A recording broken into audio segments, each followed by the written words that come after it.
Hello students, welcome to अधिगम। आज हम फंक्शंस ऑफ इकोलॉजिकल सिस्टम पढ़ेंगे। इसमें हम फूड चेन पढ़ेंगे, फूड वेब पढ़ेंगे एंड देन इकोलॉजिकल पिरामिड्स पढ़ेंगे।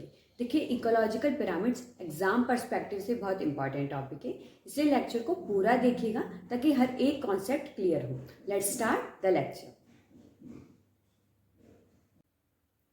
Functions of ecosystem. अब इकोसिस्टम के क्या फंक्शन हैं? देखिए, बहुत सारे इसमें सब टॉपिक्स हैं। हम उन सबको इजीली समझ लेंगे अगर हमें टॉपिक लेवल इंटरेक्शन समझ आ जाए। और देखिए, इतने स्मॉल टॉपिक्स हैं लेकिन उनसे एमसीक्यू फॉर्म होने के पूरे चांसेस हैं। तो ट्रॉपिक लेवल इंटरेक्शन क्या होता है? देखिए, ट्रॉपिक लेवल का क्या मतलब होता है? ट्रॉपिक लेवल का मतलब होता है पोषण स्तर। अब पोषण स्तर का क्या मतलब हुआ? जैसे मान लो यहाँ पर कोई हर्बीवोर एनिमल है। हर्बीवोर कौन से एनिमल होते हैं? जो सिर्फ प्लांट्स खाते हैं। मान लो यहाँ पे कोई रैबिट है।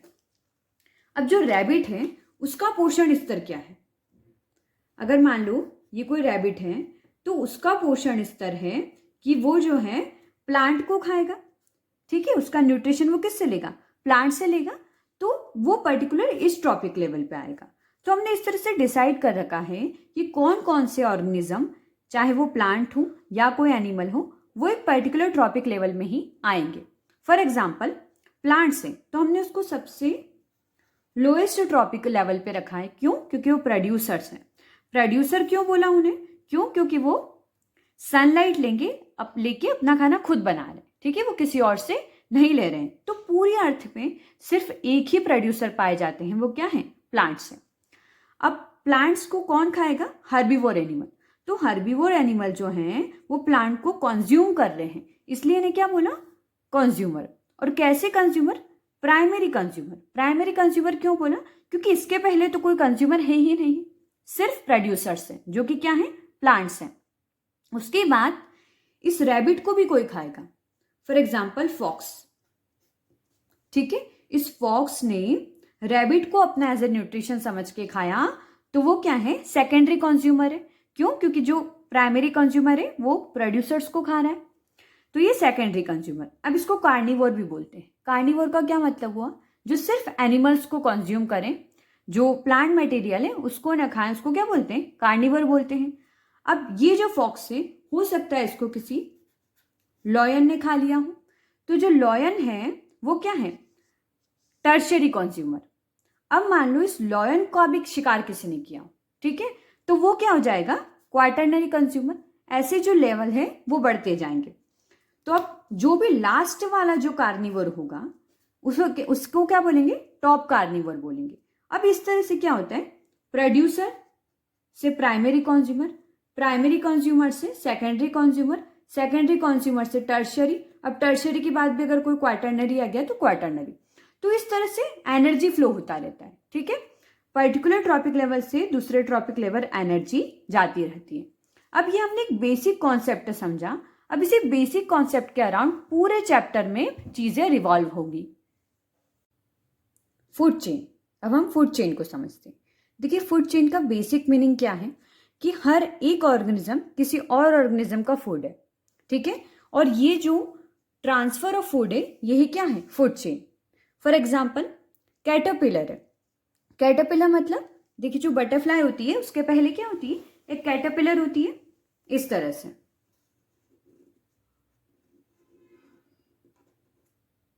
इस तरह से कैटरपिलर प्रेजेंट होती है। अब ये जो कैटरपिलर है वो क्या खाती है? प्लांट की लीव्स। ठीक है, इसका जो फूड है वो क्या है? प्लांट की लीव्स है। अब इस कैटरपिलर ने प्लांट को खाया, लेकिन इस कैटरपिलर को किसने खा लिया? लिजार्ड ने खा लिया। मान लो ये कोई लिजार्ड है, इस लिजार्ड ने खा लिया। अब मान लो इस लिजार्ड को किसी स्नेक ने खा लिया। ठीक है, अब ये जो है प्लांट से कैटरपिलर, कैटरपिलर से लिजार्ड, लिजार्ड से स्नेक, तो ये पूरी कैसी चेन बन गई? फूड चेन बन गई। ठीक है, तो फूड चेन का सिंपल सा मीनिंग है कि इसमें हर एक ऑर्गेनिज्म का फूड अलॉटेड होता है। दूसरा, ट्रांसफर ऑफ एनर्जी होता है। अगर कैटरपिलर ने लीफ को खाया है और लिजार्ड ने कैटरपिलर को खाया है, तो प्लांट की एनर्जी मिली कैटरपिलर को, कैटरपिलर की एनर्जी मिली लिजार्ड को, और लिजार्ड में जो भी एनर्जी थी वो किसको मिली, स्नेक को। तो ये एक तरह का ट्रांसफर ऑफ एनर्जी भी है। अब देखिए फूड चेन दो तरह की होती है। सबसे पहली होती है grazing food chain and next हम पढ़ेंगे डेट्राइटस फूड चेन। अब देखिए ग्रेजिंग फूड चेन क्या होती है। ग्रेज करना मतलब जो भी हर्बीवोर एनिमल है, जैसे काऊ है, बफेलो है, वो क्या करती है, ग्रास में ग्रेजिंग करती है, मतलब घास को खाती है, तो उसको हम ग्रेजिंग बोलते हैं। तो जितनी भी इसी फूड चेन जो स्टार्ट किससे हो, प्लांट्स से या फिर फाइटोप्लैंक्टन से। हम पढ़ेंगे फाइटोप्लैंक्टन क्या होते हैं। तो जो भी प्लांट से मतलब ऐसे ऑर्गेनिज्म से स्टार्ट हो जो अपना खाना खुद बनाते हैं, जो फोटोसिंथेसिस करते हैं, जो सनलाइट लेके अपना खाना खुद बना रहे हैं, अगर वहां से कोई चेन स्टार्ट हो तो हम उसे बोलेंगे ग्रेजिंग फूड चेन। अब देखिए एक बहुत बड़ा कंफ्यूजन है कि यह ग्रेजिंग फूड चेन सिर्फ लैंड में प्रेजेंट होती है या फिर कोई एक्वेटिक एनवायरमेंट यानी वाटर बॉडी में भी प्रेजेंट होती है।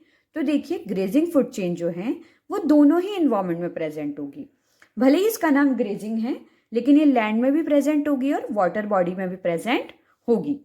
अब देखिए लैंड वाली तो हमने समझ ली। अब हम समझते हैं कि जो वाटर बॉडी यानी ओशियन हो सकता है, रिवर हो सकती है, पॉन्ड हो सकता है, वहां पर ग्रेजिंग फूड चेन किस तरह वर्क करेगी। तो देखिए कोई भी अगर वाटर बॉडी है, ठीक है, अब कोई भी वाटर बॉडी है उसमें छोटे छोटे ऑर्गेनिज्म प्रेजेंट होते हैं इस तरह से, इतने छोटे कि हम अपनी नेकेड आई से उन्हें नहीं देख सकते। तो अब ये छोटे छोटे ऑर्गेनिज्म हैं, इन्हें बोलेंगे फाइटोप्लैंक्टन। फाइटोप्लैंक्टन क्यों बोलते हैं, क्योंकि देखिए इनके अंदर क्लोरोफिल प्रेजेंट होता है। फाइटो जहां पर भी वर्ड आ जाता है मतलब प्लांट्स, तो इनके अंदर क्लोरोफिल प्रेजेंट होगा। अगर क्लोरोफिल प्रेजेंट है इसका मतलब है कि सनलाइट मिलते ही क्या करेंगे, फोटोसिंथेसिस करेंगे और अपना खाना खुद बना लेंगे। अब इनको फाइटोप्लैंक्टन्स को खाने के लिए और भी दूसरे ऑर्गेनिज्म हैं, जीव हैं, उन्हें बोलते हैं जूप्लैंक्टन। अब ये अपना खाना खुद नहीं बना सकते। जूप्लैंक्टन फाइटोप्लैंक्टन को खाते हैं और न्यूट्रिशन लेते हैं, ठीक है। अब ये जो जूप्लैंक्टन है उनको कौन खाएगा, तो उनको खाएगी स्मॉल फिश, ठीक है। इस तरह से स्मॉल फिश उनको खाएगी। नेक्स्ट ये जो स्मॉल फिश है उसको कौन खाएगा, तो उसको खाएगा पेलिकन। अब पेलिकन क्या है, तो देखिए एक तरह का बर्ड है जो इस तरह से प्रेजेंट होता है कोई भी वाटर बॉडी के आसपास, हमें दिख जाता है ना, और वो क्या खाता है, छोटी छोटी फिश को खाता है। तो साइकिल समझ में आई, phytoplankton, zooplankton, fish and pelican. अब हमने दोनों चेन तो समझ ली, लेकिन क्वेश्चन फ्रेम होगा तो कैसे फ्रेम होगा कि आपको 4 ऑप्शंस दे दिए जाएंगे और बताना होगा कि ग्रेजिंग फूड चेन कौन सी है।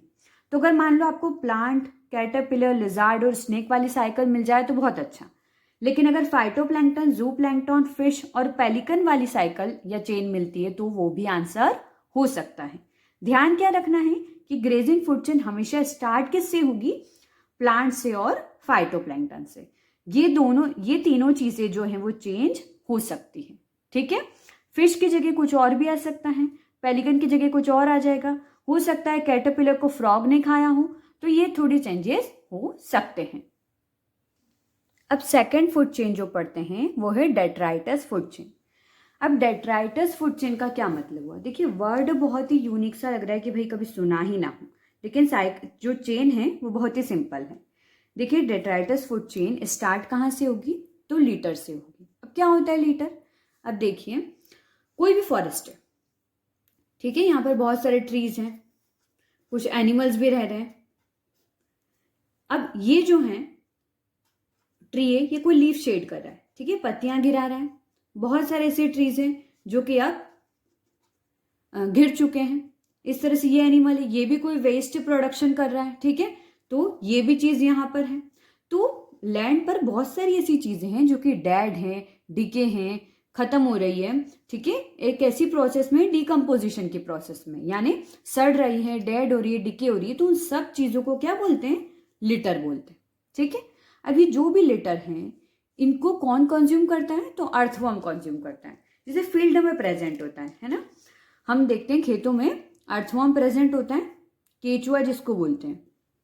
अब ये अर्थवर्म जो है वो क्या करता है, इस तरह से इस लीटर को कंज्यूम करता है, अपने अंदर लेता है।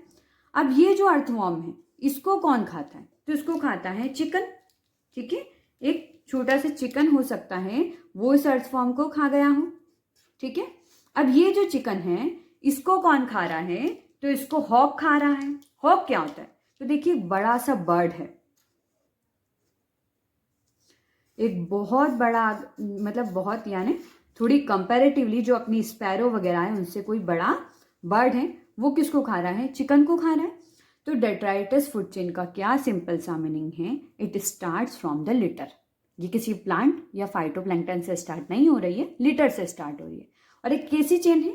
डिकम्पोजिशन वाली चेन है। डिकम्पोजिशन का क्या मतलब हुआ? कि जितना भी डेड और डिके मटेरियल है उनको क्या कर रही है? डिकम्पोज कर रही है। ठीक है, तो डेट्राइटस फूड चेन समझ आई। अगर ऑप्शन में आती है डेट्राइटस फूड चेन तो आप अच्छे से पहचान पाएंगे। उसके बाद हम बात करते हैं डेट्राइटस फूड चेन की एक बहुत इंपॉर्टेंट बात है कि जितने भी इंपॉर्टेंट जो मिनरल्स हैं, केमिकल्स हैं, जैसे मान लो अगर कोई लीफ फॉल हुई है तो उस लीफ के अंदर भी इंपॉर्टेंट मिनरल्स होंगे, कुछ न्यूट्रिएंट्स होंगे, तो वो जितनी भी चीज़ हैं वो सब अगर लैंड में चली गई और लैंड में ही रही तो फिर वो क्या हो जाएगी? वेस्ट हो जाएगी। लेकिन मान लो वो जो लैंड के अंदर थी, सॉइल के अंदर थी, उस सॉइल को इस अर्थवॉर्म ने ले लिया, तो मतलब वो जितने भी न्यूट्रिएंट्स थे वो किसके पास चले गए? अर्थवॉर्म के पास चले गए। अब अर्थवॉर्म को चिकन ने खा लिया तो उसके पास चले गए। तो जितना भी एनर्जी है, न्यूट्रिएंट हैं, जितने भी मिनरल्स हैं, इंपॉर्टेंट चीज़ें हैं, उनको वेस्टेज से अगर कोई बचा रही है तो वो कौन सी बचा रही है? डेट्राइटस फूड चेन बचा रही है, उनको वापस से फूड चेन में इंक्लूड कर रही है। अब हमने फूड चेन तो पढ़ ली, अब हम पढ़ेंगे फूड वेब। अब फूड वेब क्या होता है? देखिए जरूरी नहीं है कि अगर कोई भी कैटरपिलर है तो उसको सिर्फ लिजार्ड ही खाएं। हो सकता है कि उस कैटरपिलर को फ्रॉग ने खा लिया हो, या फिर सीधे किसी ऐसे एनिमल ने खा लिया हो, जैसे मान लो हॉक ने खा लिया, बर्ड ने खा लिया। तो ये डिसाइडेड नहीं है एनवायरमेंट में कि हर एक चीज़ को कोई पर्टिकुलर एक ऑर्गेनिज्म ही खाएगा, उसे बहुत सारे ऑर्गेनिज्म अपना फूड समझ सकते हैं।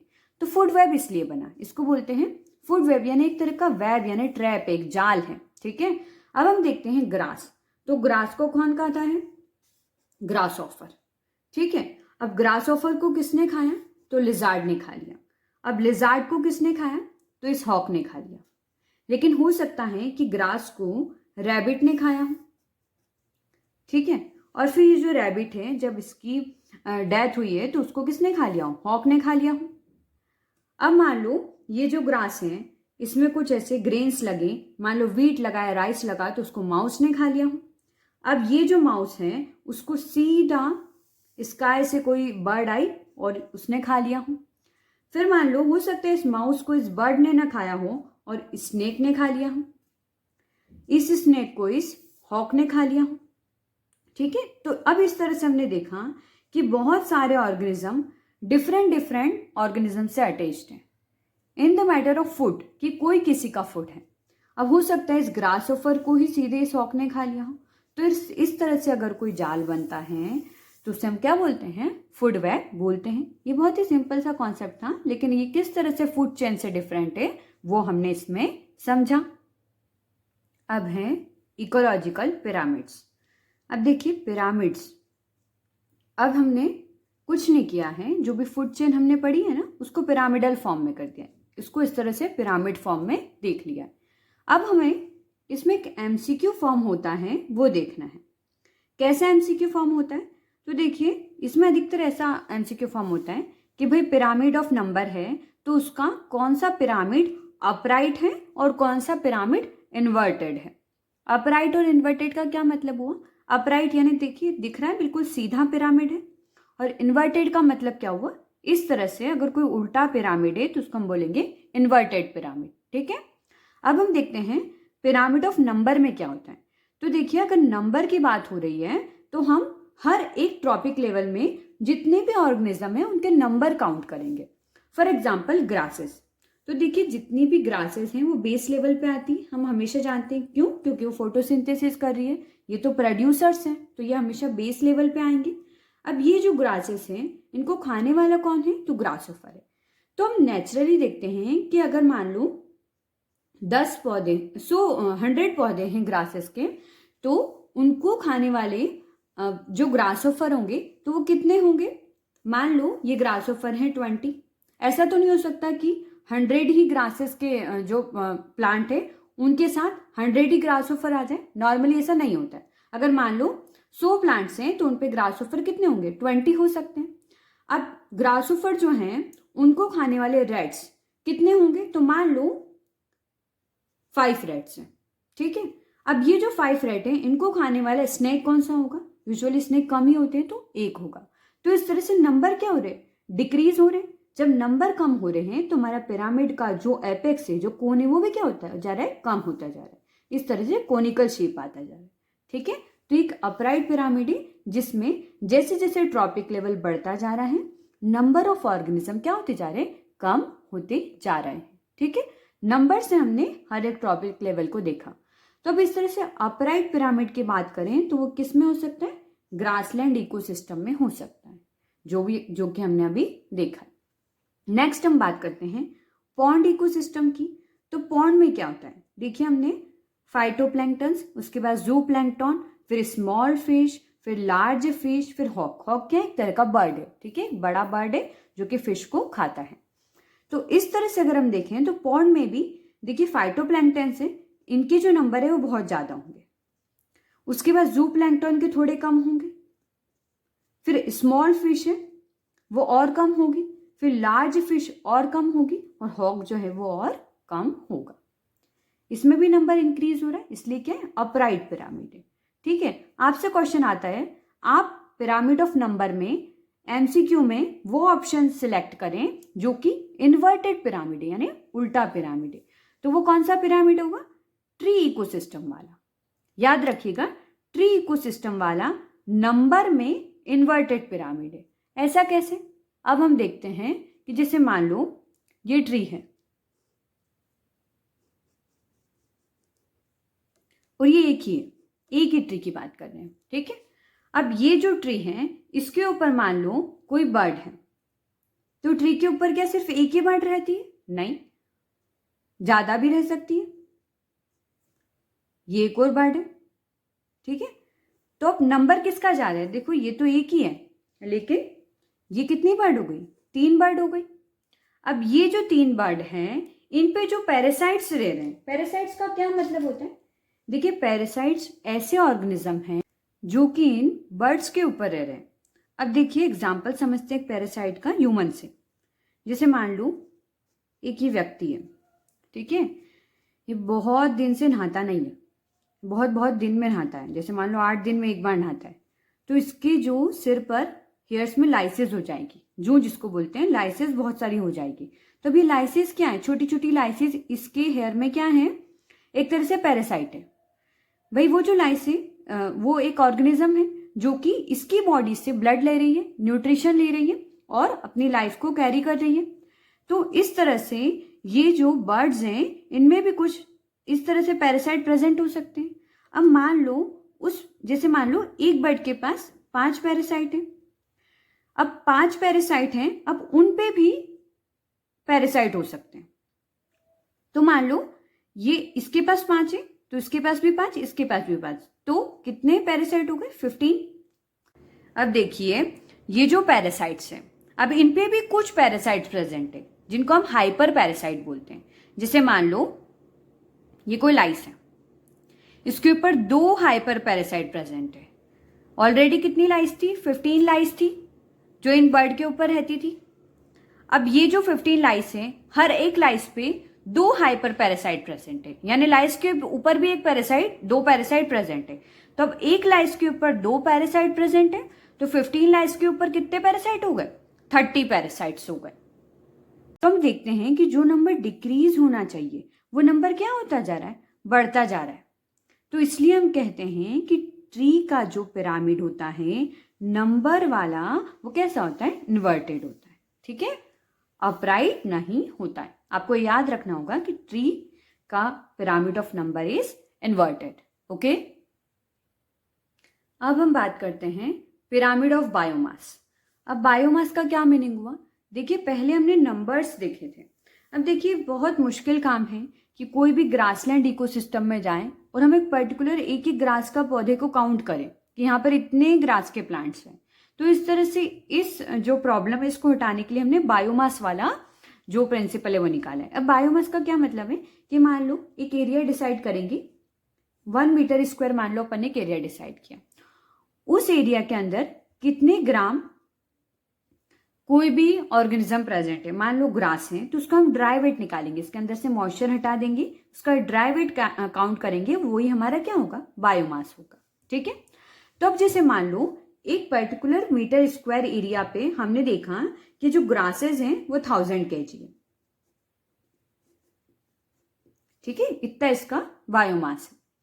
अब हम बात करें कि ये जो 1000 kg जो ग्रासेस हैं इनको कौन खा रहा है, तो मान लो हो सकता है रैबिट ग्रास को कंज्यूम कर रहा है। रैबिट हमने देखा ही सही जो प्राइमरी कंज्यूमर है, क्यों, क्योंकि वो ग्रासेस को खा रहा है, प्रोड्यूसर को खा रहा है। हो सकता है यहाँ पे डियर भी हो सकता है, ग्रासोफर भी हो सकता है, बहुत सारे एनिमल्स हर्बीवोर में प्रेजेंट हो सकते हैं। तो मान लीजिए ग्रासेस अगर 1000 kg की हैं तो हर्बीवोर जो होंगे वो 100 kg के होंगे। ठीक है, इनका जो मास है वो इससे कम ही होगा। नेक्स्ट हम बात करें कि जो रैबिट है या डियर है उसको किसी फॉक्स ने खा लिया, तो मान लो अगर ये जो हर्बीवोर है ये 100 kg का था, तो जो डियर है वो कितने, जो फॉक्स है वो कितने kg की होगी, 10 kg की होगी, इससे तो कम ही होगी। ठीक है, और फिर मान लो टॉप कार्निवर है, तो वो हो सकता है लॉयन या कोई और ऑर्गेनिज्म, वो 1 kg का होगा। अब देखिए ड्राई मास है, ठीक है, इसको एक्चुअल मास ना समझे। ड्राई मास यानी हमने उसकी बॉडी से पूरा मॉइस्चर जो है वो हटा दिया और हम ड्राई मास ले रहे हैं, तो इस तरह से जो वेट है वो कम होता जा रहा है। देखिए ग्रासेस सबसे ज्यादा मास की, उसके बाद फिर रैबिट डियर यानी herbivore 100 kg and then fox and then lion. तो मास क्या हो रहा है, डिक्रीज होता जा रहा है, इसलिए जो पिरामिड का जो कोन है वो भी क्या होता जा रहा है, थिन होता जा रहा है। ठीक है, नैरो होता जा रहा है। तो ये क्या है, अपराइट पिरामिड है। तो क्या क्वेश्चन के लिए क्या इंपॉर्टेंट चीज है, पिरामिड ऑफ बायोमास की बात करें तो उसमें टेरेस्ट्रियल इकोसिस्टम में जो पिरामिड होगा वो कैसा होगा, अपराइट होगा, सीधा होगा। ठीक है,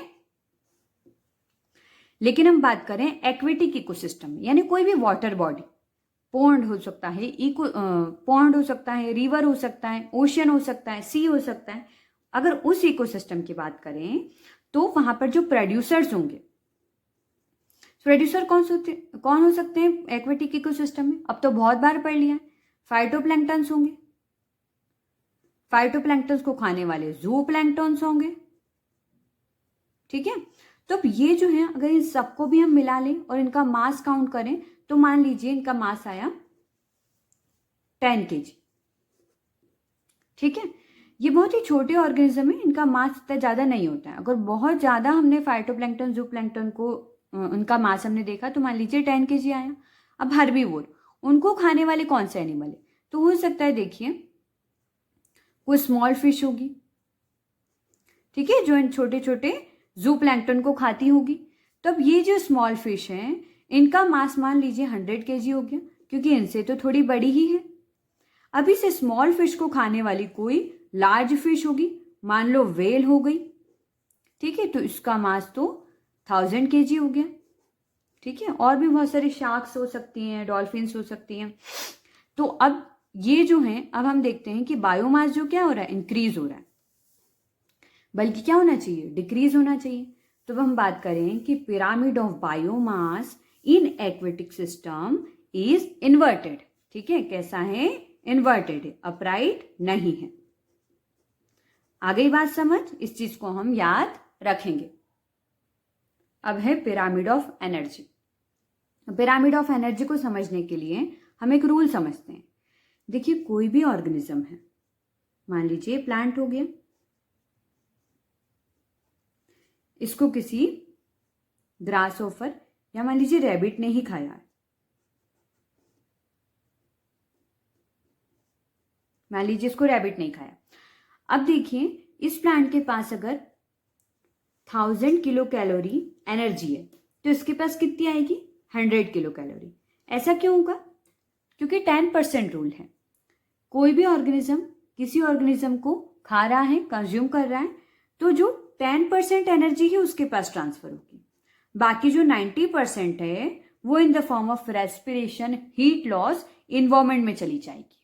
ठीक है, अब जैसे इसको इसने कंज्यूम किया तो हो सकता है इसने मतलब रेस्पिरेशन किया हो, और भी चीजें हैं जिससे क्या हो गई, 90% एनर्जी इन्वायरमेंट में ही चली गई और 10% ही इसके पास आ पाई। तो ये एक रूल है इन्वायरमेंट का। ठीक है, तो अब इस रूल के अकॉर्डिंग हम देखते हैं, जैसे मान लो प्रोड्यूसर थे, जितने भी प्लांट्स थे, अब उनको या तो रैबिट ने खाया हो, या डियर ने खाया हो, या फिर ग्रास ऑफर ने खाया हो, कोई भी ऑर्गेनिज्म हो सकता है। ठीक है, अब अगर इनको कंज्यूम किया इन्होंने, तो जैसे मान लो सारे प्लांट्स के पास एनर्जी थी 1000 किलो कैलोरी, जितने भी प्लांट्स हमने देखे।